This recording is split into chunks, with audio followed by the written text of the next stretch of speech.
So you've got this idea, right? Yeah. This thing you're building. Yeah. And the idea that you need like a ton of cash just to make it grow, Mm-hmm. it feels a bit, well, off, doesn't it? It really does. Today, we're really digging deep into how you make that growth happen. We're talking sustainable momentum, all on basically a $0 budget. Exactly. We're zeroing in on those core strategies, how you don't just, keep the lights on, but actually scale when funding, well, it just isn't on the table. Right. And our insights today, they're drawn from episode 7 of Building a Startup on a $0 budget. And now maybe you haven't heard the earlier stuff, that's fine. But the key point is they talked about validating your idea, building that first working version, the MVP, and getting initial traction, all without spending money. Yeah, exactly. So we know getting started for free is possible. The big question, the one we're tackling, is how do you keep that momentum going? How do you get, real lasting growth? Mm-hmm. That's the mission today, breaking down the nuts and bolts of cost-effective organic growth specifically for you. Okay, let's jump right in then. Something super powerful, user-generated content, UGC. Ah, yeah. I mean, think about it. What's more convincing than hearing from someone who's actually using your thing and loves it? Totally. It's those genuine testimonials, right? The reviews you see, people sharing stuff on social media. Definitely. It's basically marketing that costs nothing, and it's driven by, well, authentic user voices. Yeah. And remember, back in episode 4, there was that talk about building a strong community. Yes, I do. Well, UGC feels like a really natural, powerful result of doing that well. And what's really interesting is how you can kind of nudge this along without opening your wallet. It's not just about begging for reviews. Maybe try a simple contest, a small weekly prize draw for anyone who posts a picture using your product. Oh, I like that. Or even easier, just keep an eye out for positive mentions online. See someone saying something nice, reach out, ask if you can feature their comment on your site or social media. Give them a little shout out.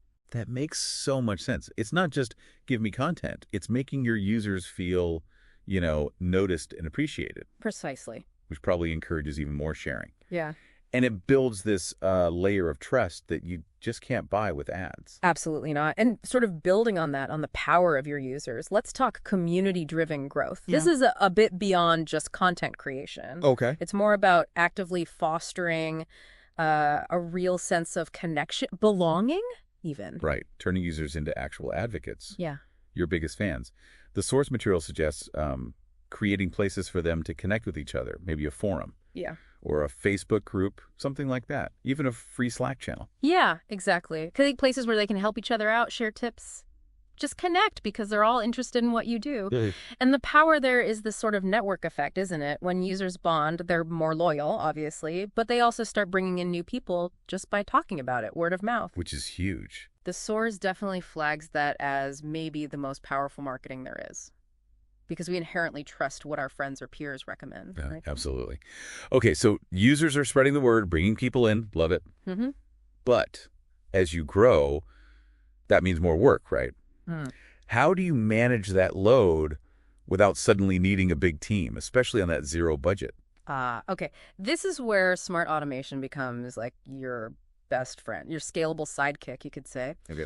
The trick is identifying those tasks that just eat up your time, the repetitive stuff that pulls you away from the bigger picture. Like what specifically? Well, think about automatically sending welcome emails to new signups or scheduling social media posts ahead of time, even setting up some automated replies for those really common customer questions you get over and over. Right.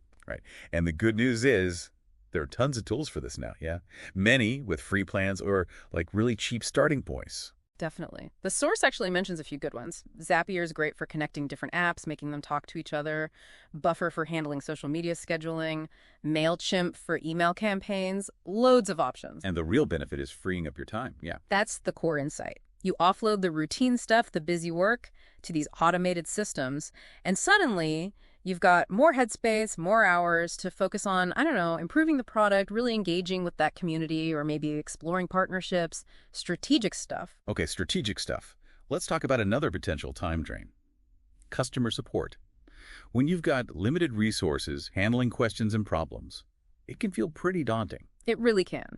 The absolute first thing to do is build out great self-service options. Like an FAQ page. Exactly. A really comprehensive FAQ or maybe a detailed knowledge base, something that answers the common questions before people even need to ask you directly. Empowering users to find their own answers saves everyone time. Makes sense.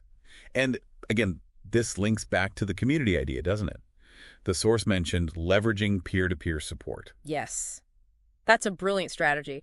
Encourage users to help each other in those forums or groups we talked about. Ah, I see. So it kind of lightens your load. It lightens your load and it builds a stronger community.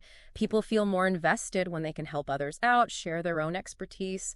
It fosters this sense of collective ownership. Yeah, that's smart. Oh, and the source also suggests using a ticketing system, even a free one. Just something basic to keep track of support requests so things don't get missed. Helps manage the workflow. Okay, so user interaction, automation, getting smarter there. Yeah. What about just us, our own internal work? How do we make sure we're using our time well? Yeah, good point. This is all about workflow optimization. Basically, taking a hard look at how you currently do things, where are the bottlenecks, where you may be spending effort for very little return. Sure. The source brings up the Pareto principle here, the 80-20 rule. Right. The idea that 80% of your results come from only 20% of your efforts, something like that. Pretty much.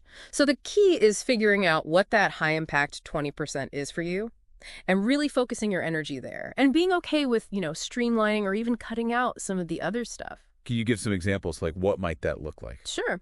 Maybe it's simplifying how new users get started your onboarding process, making it smoother, less friction, or automating billing if that's eating up time. Yeah. Or even looking critically at all the features you offer. Are you trying to do too much, spreading yourself too thin? Yeah. Especially early on, the source really emphasizes that less is often more idea.